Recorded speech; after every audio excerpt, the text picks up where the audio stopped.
స్వాతంత్రం వచ్చిన తర్వాత మన బతుకులు బాగుపడుతున్నాం, కానీ ఈ నేటి పరిస్థితి చూస్తే చాలా ఘోరంగా తయారైపోయింది. కాబట్టి అంటే మొట్టమొదటిసారి అని అనుకుంటాను, మొట్టమొదటిసారిగా ఒక నినాదం మన ముందుకు వచ్చింది. మనమెంతో మనకంత వాటా అన్న నినాదంతో ముందుకెళ్తున్న సందర్భంలో మనకి వీరికి తప్పకుండా సపోర్ట్ చేయాల్సిన అవసరం ఉంది.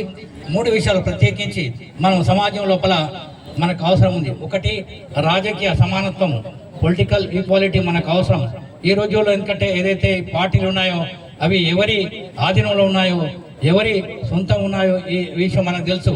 కాబట్టి మనం ఎక్కడైతే అంటే మనం ఎవరైతే పార్టీలు పెట్టుకున్నా, మన వాళ్ళు క్యాండిడేట్గా ఎక్కడ నిల్చున్నా మనమే అసలు, ఎందుకంటే వాళ్ళకి సపోర్ట్ చేయం. వాస్తవానికి అంటే గ్రామాల నుంచి పడితే స్టేట్ వరకు, సెంట్రల్ వరకు ఒక రకమైన వివక్ష కొనసాగుతుంది, మనలో మన మధ్యన తగాద ఉంది. కాబట్టి ఈ వివక్ష ఇది దూరం కావాల్సిన అవసరం ఉంది.